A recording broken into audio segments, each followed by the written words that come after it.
Queridos, Jesus vai nos apresentar duas portas e dois caminhos. Uma porta larga e um caminho mais espaçoso que nos leva à perdição, e uma porta estreita, e um caminho apertado que nos conduzirá à salvação. Então vamos ler aí o que está escrito em Mateus 7, versículo 13 e 14. Jesus diz assim: Entrai pela porta estreita, porque larga é a porta e espaçoso o caminho que conduz para a perdição. E são muitos os que entram por ela. Porque estreita é a porta e apertado o caminho que conduz para a vida, e são poucos os que acertam com ela. E aí eu já te faço de cara aqui uma pergunta. Qual porta, qual caminho você tem escolhido para a sua vida, querido? Muitos sabemos que têm escolhido a porta larga, o caminho espaçoso. Por que muitos têm escolhido a porta larga e o caminho espaçoso? Porque a porta larga, se você for observar, é aquela porta que você não precisa estar fazendo muitas renúncias. Não precisa de muitas renúncias. Você pode fazer muitas coisas que, no seu entender, Deus não está se importando com aquilo. Então esta é a porta larga. É aquela que permite você não estar fazendo renúncias. É aquela porta também que você não precisa se preocupar com o pecado. Você não precisa estar se preocupando muito com o pecado. E a porta larga também é aquela porta que você muitas vezes mente e não precisa muitas vezes ficar se sentindo ali culpado por ter mentido, né? Foi por uma boa causa. E aí se justifica até com alguns personagens bíblicos que, em um outro contexto totalmente diferente, Deus não os puniu por isso e nem os repreendeu, eles acabaram mentindo dentro de um outro contexto, em uma outra aliança, e Deus não imputou aquilo como pecado. E aí ficam se reportando a essas pessoas, mentindo também, e tirando como parâmetro, às vezes até como exemplo, algum personagem bíblico que em algum momento ali dentro de um contexto mentiu. E aí escolhe essa porta larga que hoje, meu irmão, você não pode mentir. Os mentirosos terão lugar no inferno. Os mentirosos têm por pai o diabo, que o próprio Jesus vai dizer que é o pai da mentira. E o próprio Jesus diz que nossa palavra deve ser sim, sim, não, não. O que passar disso vem do maligno. Não é isso mesmo? A porta larga também é aquela que vão dizer para você que muitas vezes não precisa você estar fazendo nada para ser salvo. Por quê? Porque Jesus já fez tudo. O que é que eu preciso fazer? Nada. E muitas vezes esses que pregam isto, lhe encaminhando talvez para a porta larga, não faz você se preocupar com uma vida de santidade, sem a qual a própria Bíblia vai dizer que não veremos o Senhor. Vida de santidade sem a qual ninguém verá o Senhor. Então, muitos têm enveredado pela porta larga, essa é a verdade. Muitos, poucos, têm escolhido a porta estreita e o caminho apertado. Muitos preferem a porta larga e o caminho espaçoso. Por quê? Porque na porta larga e no caminho espaçoso, eu não preciso muitas vezes ficar se preocupando com o que a Bíblia diz. Eu vou me preocupar apenas com a minha consciência. Ela é que vai me dizer o que é certo e o que é errado, e não a Bíblia. A minha própria consciência é que vai me dizer, não, isso aqui Deus não se importa, isso aqui Deus não liga. Eu não estou preocupado com o que a Bíblia está dizendo. Eu julgo todas as coisas, o que agrada ou não desagrada a Deus, e vivo pelo que minha consciência está dizendo. Esses são os que resolvem trilhar pela porta larga, pelo caminho espaçoso. Veja bem, houve uma época lá na nação de Israel que cada um andava de acordo ali à sua própria consciência. Cada um, eles faziam ali o que eles queriam. Faziam o que eles mesmos julgavam ser certo ou errado. Por que eles estavam andando assim? Porque naqueles dias ali eles estavam sem um rei, um líder para liderá-los, para dizer a eles o que era certo e o que era errado. Você vai ver isso aí em Juízes, capítulo 21, versículo 25, que vai dizer: naqueles dias não havia rei em Israel, porém cada um fazia o que parecia certo aos seus olhos. Olha só, naqueles dias não havia rei em Israel, e cada um fazia o que parecia ser certo e reto aos seus próprios olhos. Por quê? Porque não havia um rei, querido. O que não é o nosso caso. Nós temos um rei. E esse rei, ele morreu, deu a sua vida por cada um de nós, por mim e por você. Esse mesmo rei deixou ensinamentos preciosos, ensinamentos eternos, para que nós pudéssemos estar andando neles. Esse mesmo rei, ele disse: eu sou a porta. Em outro momento ele disse: eu sou o caminho. E esse rei é o nosso Senhor Jesus. Jesus é a nossa porta. Jesus é o nosso caminho. Agora o problema é que Jesus, muitas vezes, Jesus não é a porta larga e nem o caminho espaçoso que muitos gostariam que fosse. Muitos desejariam que Jesus fosse essa porta larga, esse caminho espaçoso, lhe permitindo fazer muitas coisas que a sua natureza terrena, a sua natureza carnal gostaria de fazer, mas Jesus diz: renuncie. Ele próprio disse: se alguém quiser vir após mim, renuncie a si mesmo, renuncie a sua vontade, renuncie os seus desejos, renuncie aquilo que a sua carne deseja, renuncie, tome cada um a sua cruz e siga-me. É a primeira condição que Jesus coloca se alguém quiser segui-lo. Se alguém quiser ser discípulo dele, receber das suas bênçãos e receber a vida eterna. É a primeira condição que Jesus coloca. E muitos gostariam que Jesus fosse a porta larga, o caminho espaçoso, para não estar exigindo renúncias, né? Mas Jesus é a porta estreita, né, irmão? Jesus é o caminho apertado, onde poucos estão se acertando por ele. Então, meu irmão, diga não para a porta larga e não para o caminho espaçoso. Lá em Hebreus 11, 24 e 25, vai dizer que pela fé Moisés, quando já homem feito, recusou ser chamado filho da filha de Faraó, preferindo ser maltratado junto com o povo de Deus a usufruir dos prazeres transitórios do pecado. Olha só, que decisão maravilhosa de Moisés. Ele rejeita a porta larga e ele vai pela porta estreita. Ele rejeita o caminho espaçoso e ele resolve trilhar o caminho apertado, mas o caminho que conduz para a vida eterna, para a salvação. E o texto vai dizer aí em Hebreus 11, 24, pela fé, meu irmão. Viva pela fé, porque nós somos chamados a viver pela fé. O justo viverá pela fé. E se retroceder, a minha alma nele não se compraz. É o que vai dizer a palavra de Deus. O próprio Deus vai dizer isso aí.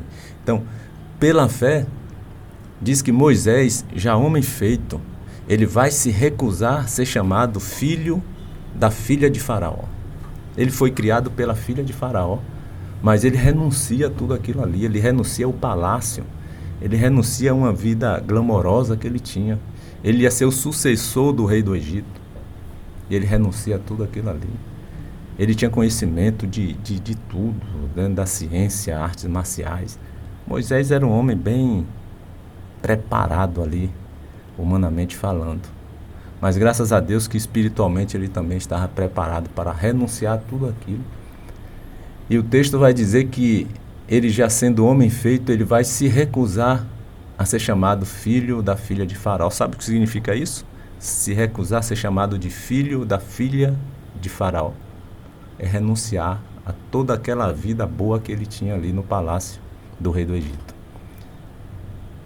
Ele tinha o que muitos desejariam ter hoje, escolhendo a porta larga. E ele renuncia essa porta larga, ele renuncia esse caminho espaçoso para escolher a porta estreita e o caminho apertado. E o texto vai dizer, ele se recusa a ser chamado filho da filha de Faraó, preferindo ser maltratado junto com o povo de Deus, porque o povo de Deus estava sendo escravo ali naqueles dias na terra do Egito. E ele prefere se juntar a esse povo que está sendo escravo.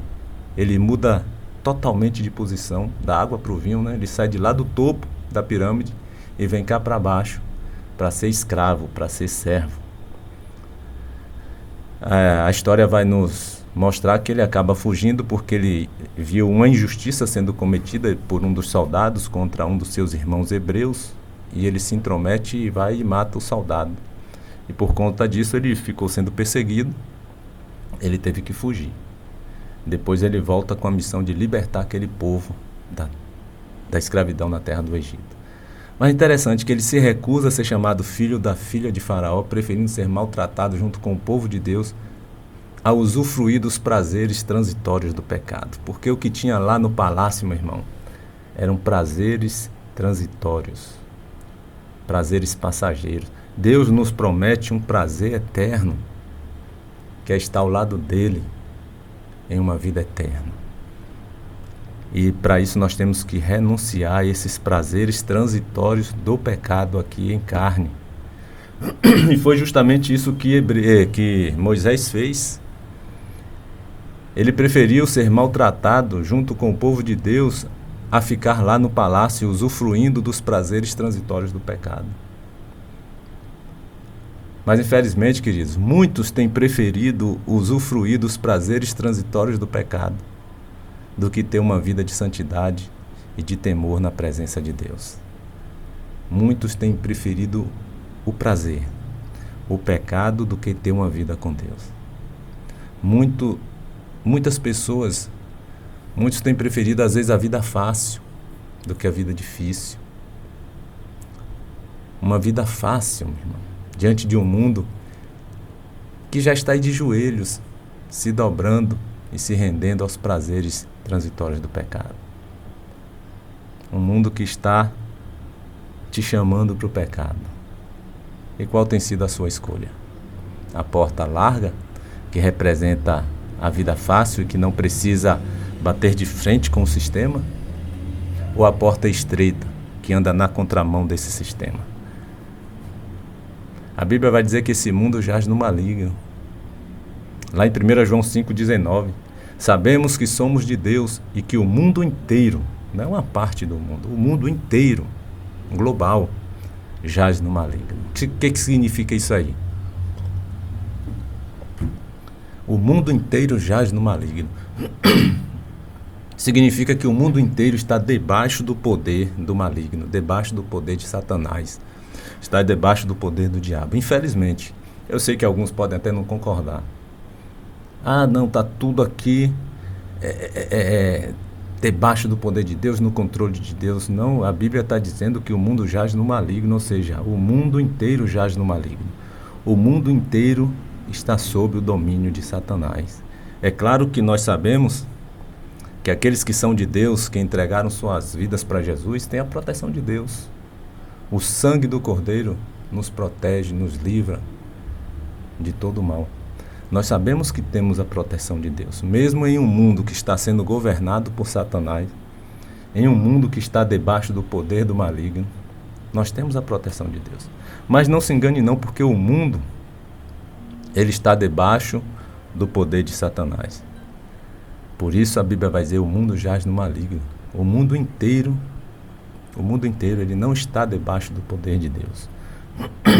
Quando eu digo debaixo do poder, no comando de Deus para que as coisas aconteçam de acordo, Deus quer que aconteça. É certo que tudo está acontecendo e tudo que acontece tem a permissão de Deus, porque Deus, na hora que Ele quiser, Ele dá um basta, e Ele vai dar um basta. Ele vai dar um basta. Mas eu não posso dizer que um adulto que pega uma criança ali e estrupa várias crianças e mata estrupadas, que é a vontade de Deus sendo feita. Não é. É a vontade de Satanás que está sendo feita ali. E ele está fazendo atrocidades no mundo inteiro. Deus está vendo isso tudo? Tá. Mas Deus é longânimo, Deus é paciente, Deus vai dar um basta nisso tudo. A nossa angústia é que Deus dê logo esse basta. A gente fica angustiado, para que Jesus volte logo e acabe com tudo isso. Só que se Jesus voltasse hoje, pense comigo, aquele seu parente, aquele seu tio, sua tia, aquele seu irmão, sua irmã, seu pai, sua mãe, que ainda não entregaram suas vidas para Jesus, não seriam salvos. A gente fala às vezes assim, por que Jesus não volta logo? Quando a gente vê coisas horríveis acontecendo, né? Por que Jesus não volta logo? Seria tão bom que Jesus voltasse logo. Mas em contrapartida, você está se apressando em jogar muita gente no inferno. E justamente aí onde está a longanimidade de Deus e a paciência do Senhor. Ele está dando mais tempo, digamos assim, para que muitos ainda sejam salvos, né? Talvez meus entes queridos, seus entes queridos também, seus parentes, sua família, seus familiares, muitos membros da sua família e seus familiares. E muitas pessoas ao seu redor ali, que estão ali convivendo com você, seja no trabalho, onde estiver. Ele está dando tempo para que você não perca tempo em pregar o Evangelho para essas pessoas. E muitas vezes nós estamos perdendo tempo mesmo, envolvido com tantas coisas nesse mundo. E Deus está prorrogando o dia da vinda do seu Filho, para que você pudesse estar ali pregando salvação para aquela alma que está ali ao seu lado, para aquelas almas ali da sua família, dos seus familiares, e nós estamos perdendo tempo, e Deus está nos dando chance, meu irmão. Jesus não voltou ainda, nos dando chance de pregarmos para que essas pessoas que nós amamos também sejam salvas. E mesmo aquelas que nós nem as conhecemos, mas Deus as ama, e nós precisamos amar essas pessoas também, mesmo que nós não conhecemos, e pregar o Evangelho para elas, para que elas também sejam salvas. Deus está dando esse tempo. Aí a gente às vezes fica, por que Jesus não volta logo?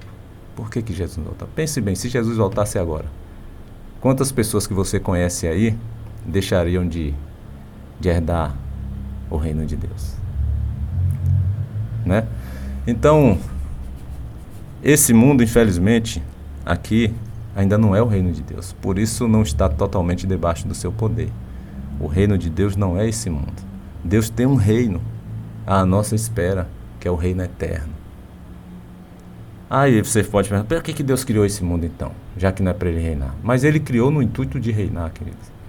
Ele criou para esse mundo aqui ser eterno e nós também sermos eternos vivendo nesse mundo. Pense, quando ele criou Adão e Eva e todas as outras coisas, os animais e tudo, ele criou para serem eternos. Tanto que o homem era eterno, Adão era eterno, ele tinha a eternidade, ele e Eva. Era para Adão estar em nosso meio aqui hoje. Mas por conta da desobediência, ele vai e comete o pecado, e então ele perde a eternidade. Aí esse mundo já deixou de ser o plano originário de Deus, o plano originário. Né? O reino de Deus já não vai ser mais aqui, não é este aqui, porque esse mundo já caiu, pecou. Então ele prepara outro, e vão para lá aqueles que realmente forem salvos, aqueles que obtiverem o seu Espírito novamente de volta nas suas vidas. Nós precisamos do Espírito Santo para nos dar o direito de filhos, para nos tornarmos filhos de Deus. Nós precisamos, sem o Espírito Santo ninguém é filho de Deus. Sem o Espírito Santo ninguém é filho de Deus. Ah, mas o que é que eu faço então para ter o Espírito Santo? Eu preciso do Espírito Santo, eu preciso me tornar filho de Deus para herdar a herança de Deus, que é a vida eterna. Você quer o Espírito Santo? Só tem uma única forma de você obter o Espírito Santo, é entregando a sua vida para Jesus, crendo nele e aceitando Jesus como Senhor da sua vida e Salvador. Aí ele vai te dar o Espírito Santo. Fora de Jesus, caridade, por mais que você seja uma pessoa piedosa, por mais que você seja uma pessoa boa, você nunca vai ter o Espírito Santo para te fazer filho de Deus. Você só tem o Espírito Santo quando você entrega a sua vida para Jesus e crer nele. Aí Jesus vai te dar o Espírito Santo para você ter a vida eterna novamente dentro de você. Olha a resposta que Jesus deu ali a Pilatos, quando Pilatos vai lhe perguntar se ele era o rei dos judeus. Em João 18:36, Jesus vai dizer assim: o meu reino não é desse mundo.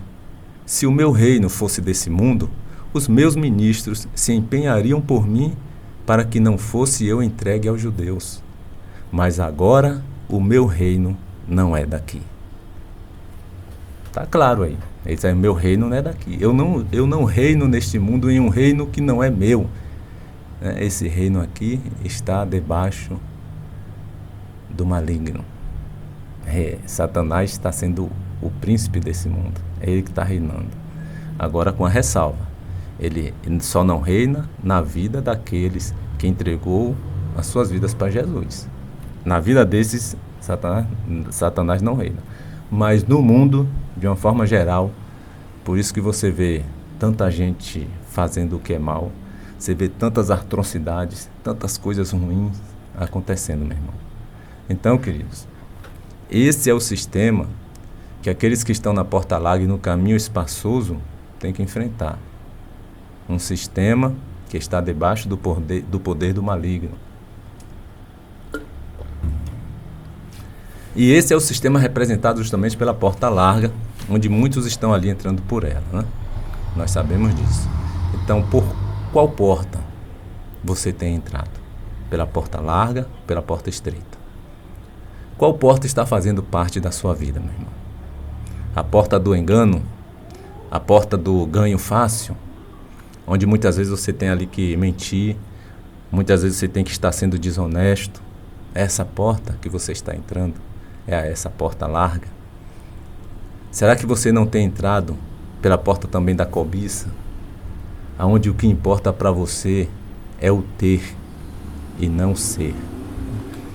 Nós nos preocupamos muito em termos as coisas, mas não nos preocupamos em sermos de Deus, né? Um servo de Deus. E aí para muitos o que importa realmente é ter dinheiro, ter bens, sem se preocupar muitas vezes em ser um servo de Deus, um discípulo de Jesus. Não importa. Eu quero ter, eu não quero ser. Eu quero ter. E infelizmente aquele jovem rico, ele enveredou por esse caminho do querer ter. Ele não queria ser. Em momento algum, ele até desejou a princípio ser um discípulo de Jesus, mas a decisão final dele foi ter e não ser discípulo de Jesus. O jovem rico é um grande exemplo de quem escolheu ali a porta larga, uma porta que iria conduzi-lo para a perdição. O jovem rico julgou mais importante ter dinheiro, meu irmão, ter propriedades, do que ser um verdadeiro discípulo de Jesus. Ele preferiu ter do que ser de Deus, do que ser de Jesus. Jesus disse ali para o jovem rico em Mateus 19, 21, se queres ser perfeito, vai e vende os teus bens, dá aos pobres, terás um tesouro no céu. Depois vem e segue-me. E aí o versículo seguinte diz que, tendo, porém, o jovem ouvido esta palavra, retirou-se triste por ser dono de muitas propriedades. Retirou-se triste, porque ele era muito rico, ele tinha muitos bens, muitas propriedades. Então ele preferiu a porta larga. Triste a escolha desse jovem que era tão rico, meu irmão. Triste a escolha. Escolheu veredar e entrar pela porta larga. E aí Jesus vai dizer lá em Marcos 8,36, que aproveita o homem ganhar o mundo inteiro e perder a sua alma. Que aproveitou ao jovem rico ter todos aqueles bens, ter todas aquelas posses, todas aquelas propriedades, todo o dinheiro, ainda que ele ganhasse o mundo inteiro. Que aproveita o homem ganhar o mundo inteiro e perder a sua alma. Lembro também ali do sermão de Jesus com palavras duras, né, que ele vai dar ali aos seus discípulos, a todos que estavam lhe seguindo. E qual foi o resultado daquilo ali? Dessas palavras duras de Jesus naquele momento? Muitos escolheram seguir pela porta larga e abandonaram o próprio Jesus, que é a porta estreita, né? Você vai ver esse discurso lá em João 6, versículo 60. No versículo 60 vai dizer: muitos dos seus discípulos, tendo ouvido tais palavras, disseram: duro é esse discurso, quem o pode ouvir?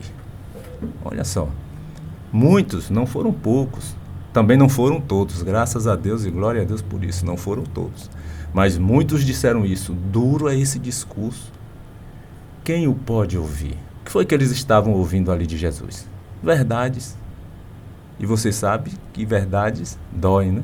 Nós sabemos que muitas verdades doem, mas dói naquele momento. Mas é o melhor que nós podemos ouvir e precisamos ouvir, nós vamos ver depois que foi o melhor que nós precisávamos ouvir.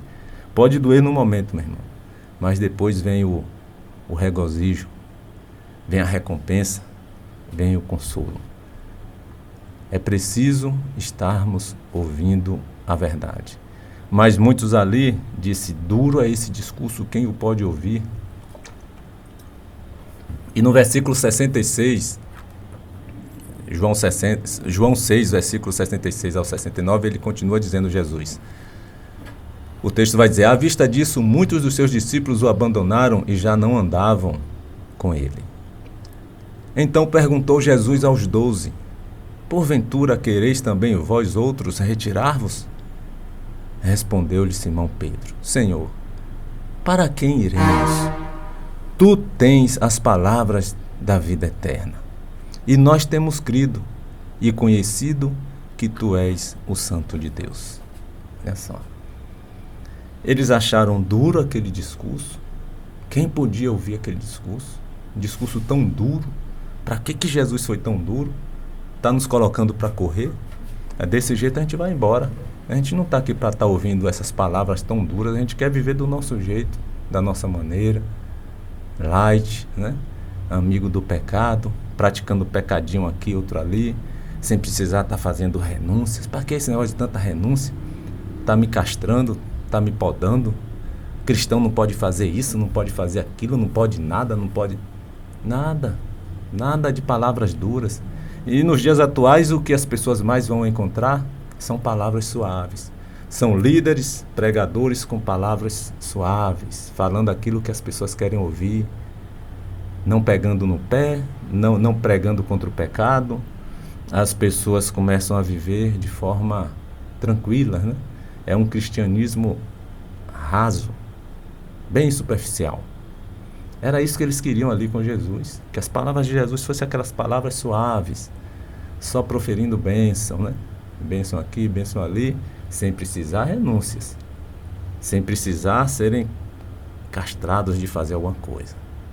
Eles queriam continuar fazendo o que eles faziam, né? Um pecadinho aqui, outro ali, mas ser seguidor de Jesus. E Jesus dá um sermão duro, e eles não gostam, eles reconhecem que é uma palavra dura, e ele diz, duro é esse discurso, quem o pode ouvir? E o texto vai dizer, no versículo 66, que à vista disso, muitos daqueles que acompanhavam a Jesus, muitos dos seus discípulos ali, o abandonaram e já não andavam mais com ele. Muitos abandonaram Jesus. Meu irmão, se as igrejas hoje, na sua maioria, pregasse mesmo a palavra e exigisse que os membros do corpo de Cristo tinham que se alinhar à palavra, muitos abandonariam a igreja. Mas infelizmente as igrejas, né, cederam mais e pegam leve para não perder membros. E aí você vai ver um monte de cristãos, um monte de membros de igreja escandalizando e fazendo um monte de coisa errada. Mas continuam lá, continuam muitas vezes lá nas igrejas. Porque o sermão, o discurso não é mais duro. Houve épocas, muitos anos atrás, que a igreja tinha um discurso duro. Tinha um sermão duro, assim como de Jesus. Porque Deus não aceita meios termos. Ou é ou não é. É tudo ou nada. Ou você é desse lado ou você é do lado de lá. Não existe aqui, no corpo de Cristo, quem fica em cima do muro. Ou é de lá ou é de cá. E a igreja, ela tem que se posicionar, ela tem que realmente até julgar. Claro que com amor, com mansidão, com longanimidade, com paciência. Né? A gente não pode ser duro aí agora, nesse sentido, de chegar lá e dizer, você fez isso, está fora, não.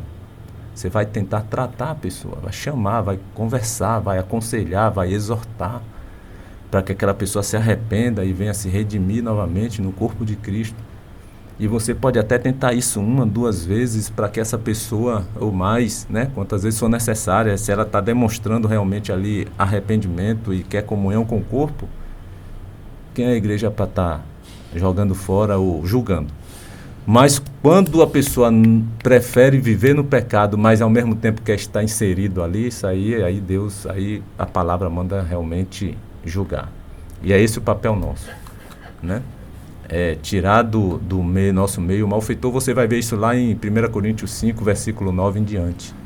Então, meu irmão, se arrependa, porque ainda há tempo. Escolha a porta estreita e o caminho apertado, porque são estes que te conduzirá para a vida eterna. A porta estreita e o caminho apertado têm nome, e esse nome é Jesus. Mas, infelizmente, são poucos os que vão se acertar por essa porta estreita, pelo caminho apertado. Faça parte desses poucos, para que você possa ter uma vida abençoada, para que você possa receber a vida eterna. Então, entregue a sua vida para Jesus ainda hoje, para que você seja feliz. Jesus disse lá em João 10:9, eu sou a porta, se alguém entrar por mim será salvo, entrará e sairá e achará pastagem. Em João 14:6 ele diz, eu sou o caminho, a verdade e a vida, ninguém vem ao Pai senão por mim. E eu vou encerrar aqui com o mesmo texto que eu iniciei, Mateus 7, versículo 13. Portanto, meu irmão, Jesus está dizendo, entrai pela porta estreita, porque larga é a porta e espaçoso o caminho que conduz para a perdição. São muitos os que entram por ela, porque estreita é a porta e apertado é o caminho que conduz para a vida, e são poucos os que se acertam com ela. Que você escolha a porta estreita e o caminho apertado. Amém? Que Deus abençoe sua vida, que Deus abençoe a toda a sua família. Deus, mais uma vez te agradecemos, Pai, por esse dia, pelas tuas bênçãos, por esse momento de estarmos aqui meditando, refletindo na tua palavra. Que o Senhor nos dê condições de estarmos andando sempre na porta estreita, no caminho apertado, que é Jesus. Que cada um se conscientize disso e não ache duro o teu discurso, não ache dura a tua palavra, mas que se submeta a ela e viva por ela. É o que nós te pedimos e agradecemos em nome de Jesus.